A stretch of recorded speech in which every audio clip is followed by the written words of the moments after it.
Everybody that's struggling is going through a belief system. They are manifesting that struggle unconsciously. They're not doing it with intent.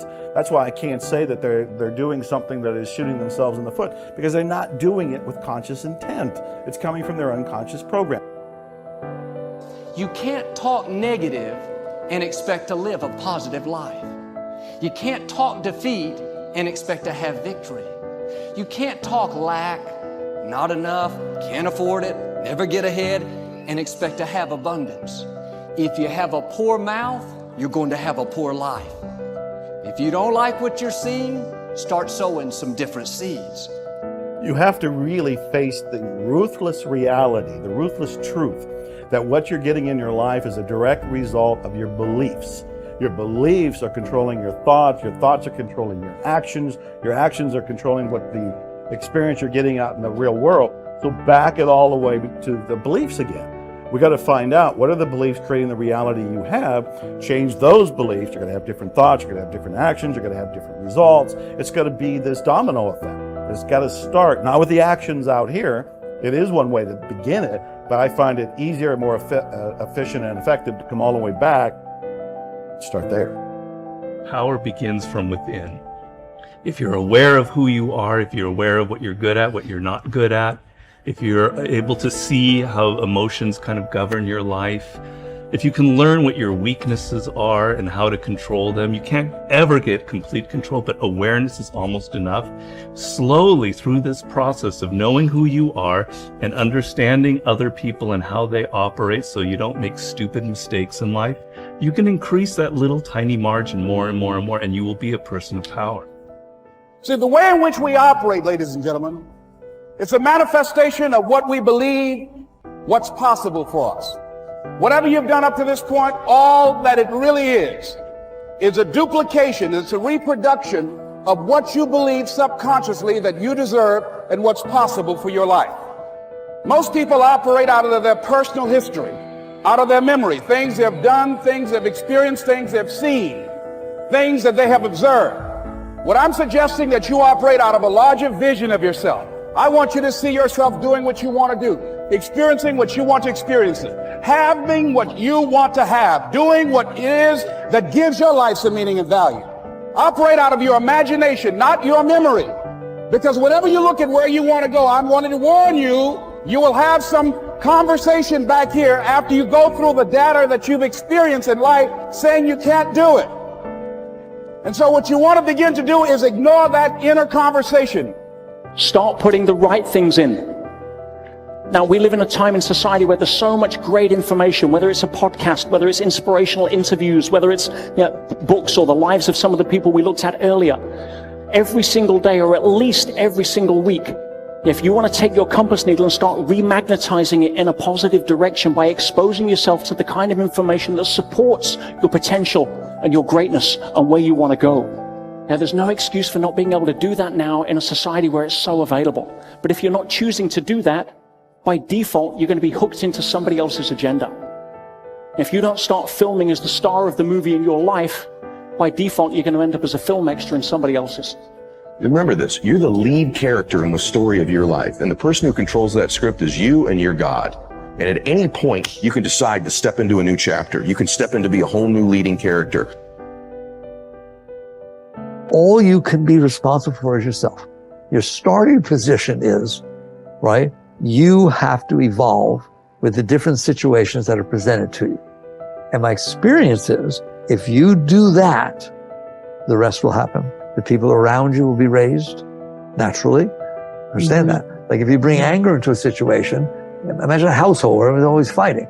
If all of a sudden somebody's not, and somebody's bringing understanding and love, that's all they have to do. It will change things, right? But you can't sit there and say, I won't change it until everybody else does. You know, I'm going to protect myself without trust. That doesn't work. That's the chicken and the egg.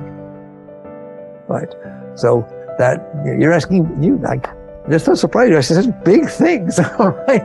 It's like, can it be better? Of course it can be better, but it requires that everybody work on themselves. When you saw this depressed thoughts coming in, or these self-sabotage thoughts coming in, what did you shift it with affirmations, with different thoughts? What did you start to say? It was just the awareness, that, as I said, the very first stop light where I started all of a sudden to listen while I'm waiting for the light. It was like the first time I tuned in and I go, what the hell are you thinking? That was the most important thing, because then the habit of not going there anymore, starting to realize, this is why am I thinking this negative thing? Turn around, make a positive statement right now, because that negative one is taking you on and just a repetition of this behavior become habitual. So, and habits are great. Why? No effort. I love habits. Why? You don't even have to think about them. They do it automatically, So if you put in these really great habits, you can walk through the day and think anything you want, do anything you want, and your habit, if they're good ones, will just guide you perfectly through here without even being involved with thinking. That's the game. The game is, what is heaven to you? Then program that's your life. And then guess what? The 95% of the day manifesting heaven while you're not even thinking about it.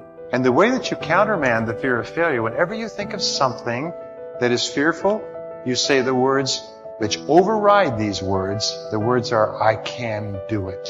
I can do it. I can do it. I can do it. Tell your kids you can do it. Tell your spouse you can do it. Tell your friends you can do it. Tell people who are looking at a new challenge you can do it. Start a business, you can do it. Call on a big customer, you can do it. Just tell people you can do it, because every single time you reinforce somebody else, you reinforce your own courage. What is the word encourage? It is to instill courage into. When you encourage other people, you actually encourage yourself. And remember, fear is the big enemy. Our job is to get rid of this fear of failure. This fear of failure that holds us back and paralyzes us. Imagine if you weren't afraid of anything in the whole world, what a difference it would make. Imagine if you were guaranteed a success in anything. If somebody waved a magic wand and said, whatever you do from now on, you'll be successful. And you went out here and you could do anything, call on anybody, go anywhere, start anything, try anything, and you'd be successful. We don't realize how much of a role fear plays in our life until we think what we would do if we didn't have any. The brain is made up of two types of cells, neurons and glia, and it's pretty much complete at the 8th month of pregnancy, with twice as many neurons as the adult version. As we age, neurons that aren't used don't fit the required job, or are simply too weak, will be pruned away in a process known as neural Darwinism. Therefore, the assumption is that as we age, our capacity to learn and retain information diminishes. But it's not true. If you don't use your brain, then of course you will lose it, but that has nothing to do with age. In truth, the brain is much more pliable than we first thought. It is able to change as our environment and experiences change. We can learn, and more importantly, unlearn. Whenever you carry out certain behavior or think a thought, a neural pathway is created. If that behavior or thought is repeated often enough, the pathway becomes more fixed and turns into a neural superhighway. When those superhighways are positive, it's great. If not, they can be very destructive, but they can be dismantled. Your brain has amazing plasticity.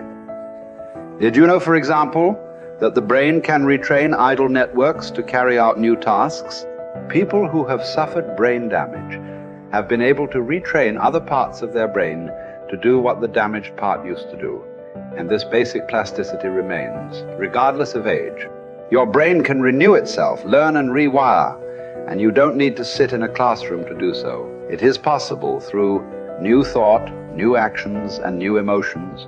Researchers divided a test group into 4. The first group were asked to physically practice a one-handed 5-finger exercise on the piano.